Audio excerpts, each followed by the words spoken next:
Welcome. In this short lesson, I want to talk about our emotional life and how that impacts us as yoga students and how that can empower us as yoga teachers. So I want to talk about how we can align to our emotional intelligence. And yoga is one of the ways that we can do this. We can also use other tools and other practices. So my name is Amelia Adrian. I am a yoga teacher, I'm a meditation teacher, and I'm also an aromatherapist. And very often I will partner the disciplines together. So I will partner yoga and essential oils.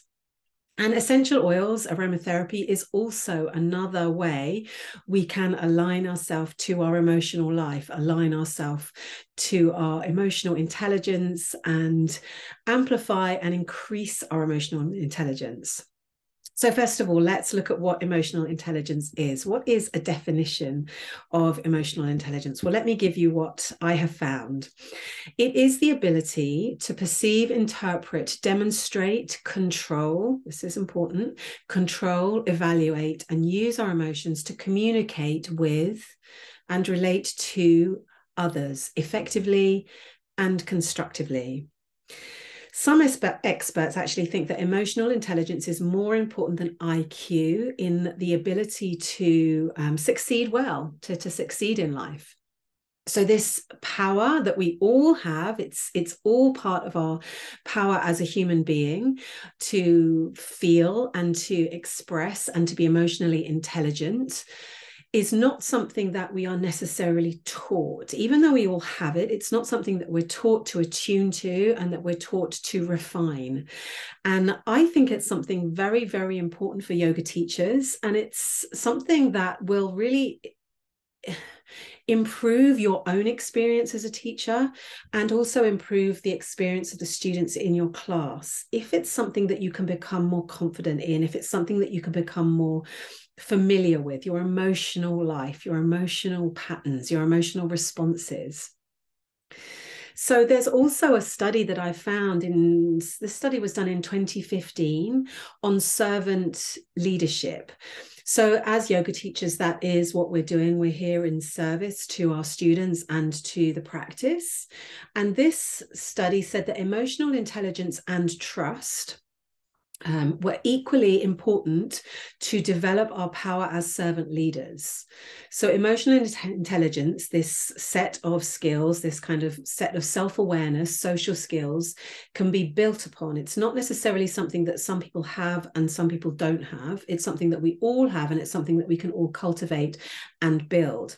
This study actually concluded that emotional intelligence training, so emotional improving those skills, should actually be part of a necessary component in the development of servant leadership in order to positively impact performance and trust in different levels of analysis. So I don't know about you, but definitely in some of the first yoga teacher training that I did, there was no talk about emotional intelligence whatsoever. That really didn't figure in or factor into my training, my initial training as a yoga teacher. Now I've selected other teachers along the way who've helped me to cultivate that. And also my previous experiences in life have definitely served me well in this field. I feel very confident in teaching about emotional intelligence. I feel that I've refined it and continue to refine it. So 5 key traits. You may recognize some of these for yourself. You may feel that some of them could be refined and cultivated further. The first key trait of emotional intelligence is self-perception. So this is really how you understand yourself, your own emotional life, through your own self-awareness, through also how confident you are, and also through the practices that you do to develop yourself. So this is not only understanding yourself, but also valuing yourself as a hallmark of one of the a hallmark for good leadership. Now, remember, if you're a yoga teacher, you are a leader. In that room, you are leading the class. And I'd also suggest that we're all leaders in some way, even if we don't have a family that we're leading, or we don't have a business that we're leading, or we're a yoga student. We're still leading ourselves through life. So it's still something that is to be developed and honed as we take ourselves on our own journey of life, as we lead ourselves through life. The second key trait is self-expression.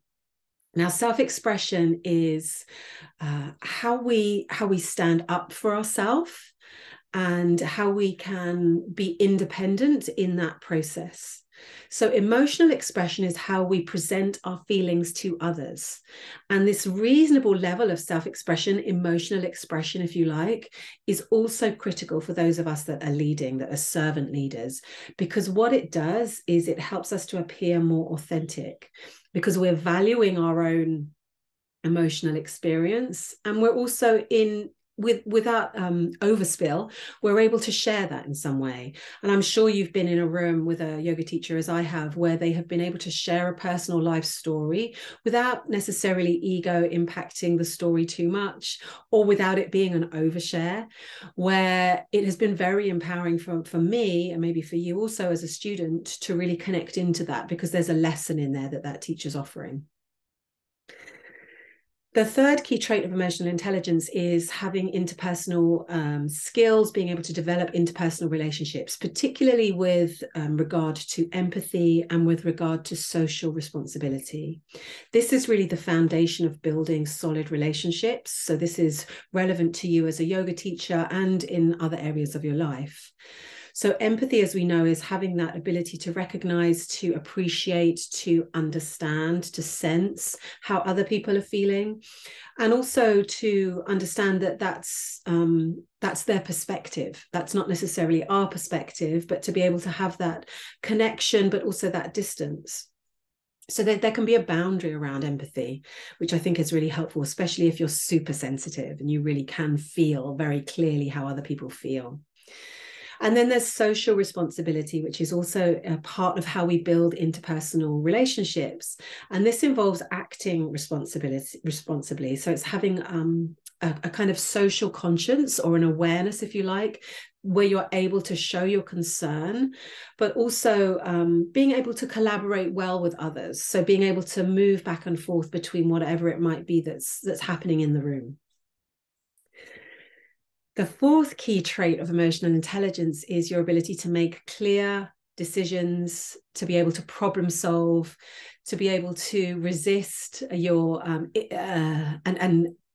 to be able to resist kind of your initial impulses, maybe to be able to have some degree of control, so that when you are feeling a certain way, when your emotions do kind of get to that place where they might be in danger of overspilling, that you're able to kind of rein that in, if you like, not in a way where you dampen and deny your feelings, but just in a way where your feelings don't override who you are here to be. So we've had that experience, many of us as well. Maybe we're feeling a certain way, we're committed to teach a certain yoga class or to take a certain practice, hold space. Maybe we're not feeling that completely because something might have happened in our experience, in our life, that's knocked us or challenged us, or maybe even the reverse. It can really be kind of an overwhelming experience of joy. And it might be that we want to calibrate our being state. So our being state, maybe as long as our being state is one of joy, then that's fine. We can go in and be joy. But what if our being state is one of love, but we're actually feeling very low, and maybe we've been hurt, and we're actually feeling like we're not in a good place of like really overflowing with love. We want to calibrate our being state to love, even if our feelings aren't calibrated at love in that pure moment, because we all have this capacity to be love all the time, but to feel it, that's something that is a life's work for all of us, right? So emotional intelligence there is very, very helpful. And then finally, being able to manage, a key trait of emotional intelligence is being able to navigate and manage your stress responses, including how flexible you can be to certain situations, how tolerant you can be, how optimistic you can be. So within this realm of emotional intelligence, I want to talk just for a moment about trust and how that really is one of the key components to creating and leaning into your feelings, to trust that what you're feeling is valid, is allowed, and does not have to override who you are here to become, who you are to be. Now, trust, in my experience, is always challenging, is always necessary, and is always the next step, of course, done with a degree of discernment. Who do I trust? What do I trust? Where do I place my trust? It's a practice, it's a process, it is not a one-time decision. We can choose to be trusting, but we have to keep recalibrating to that quality of trust. So in a class, as a teacher or as a student, we want to be guiding our students, we want to be guiding ourselves into aligning this into this place of emotional intelligence through a practice of trust, through a practice of deep listening. That practice of aligning to emotional intelligence is done upwards, it's done outwards, and it's done inwards. So let's start with the inwards. The inwards, many of us know this practice from the 8 limbs from the Yoga Sutras, the practice of pratyahara, the practice of going in, drawing our perception inward, taking all of our senses inward so that we're not attuning to the outward distractions of our senses, but we're actually attuning inwards to the wisdom of our body. I've heard pratyahara, this practice of going inwards, being described as the step between asana and meditation, that it's a required step. You can't just go from asana straight to meditation. This quality of pratyahara is a step going inwards. And of course, we know that meditation is also one of the key ways that we start to understand who we are on an emotional level, one of the key ways that we can really cultivate emotional intelligence. A healthy mind resists the negative sensory influences around it. So if you start to become easily disturbed by the noise, the turmoil of your environment around you, then we want to practice pratyahara. We want to practice this inward turning. Without it, it's very, very hard to meditate. Also, with this practice of listening in, and perhaps this is the journey of pratyahara, is that we start to attune, we start to align to our inward wisdom, to our inward knowing, our intuitive, I just know this is how it is. I know this is who I am. I know this is what my experience is. And it's important to be able to tune inwards, because that influences how you respond outwards. So how we respond outwards is also key to our emotional intelligence and how we navigate our emotional life. So we want to be listening out as well, as well. And this is, as a teacher, this can be when we're listening to our students. What are our students actually telling us about their experience? What do they need? Maybe they're injured, maybe they have a particular condition, maybe they are coming with a particular set of circumstances. So we want to really attune to that listening. So we're really listening and applying that outwards. But also there's a quality of outward listening that is silent. So maybe you're listening to the room as they're quietly in a longer hold in maybe a yin practice or a restorative practice, and you're tuning into the room. How's everybody responding to that? So again, this is part of your inward pratyahara sense awareness, being also able to feed your outward emotional awareness. And then the final way that we can attune our emotional intelligence is to go up, to tune to the divine guidance upwards. This, as we know in yoga, is known as Ishvara Pranidhana, surrendering to the divine. Ishvara Pranidhana, I hope I've said that correctly. And to practice Ishvara Pranidhana, we must first start with our intimate connection inwards, and then we go up to connect to the universe. So we have emotional intelligence and the importance of that as a yoga teacher. And then we have the practices inwards, outwards, and upwards. Other key practices that I've found that work really well to cultivate our inwards, outwards, and upwards connections are, of course, our yoga. So our personal yoga practice, our personal meditation practice. Guided visualizations also really support me in this. So I'm creating the world that I want to create without being overwhelmed by any feeling that might come my way. So I'm able to navigate my emotions. Other practices that have also helped me are the oils. Essential oils really supported me in this work, being able to accept certain feelings, being able to understand certain feelings, and being able to connect to those in a sensory way.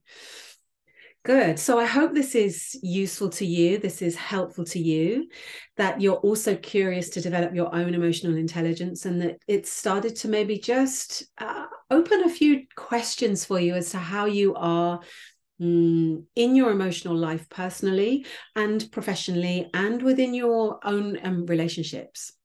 If you want to learn more from me about emotional intelligence, then there's a link below and you can tune into that and see if that's for you.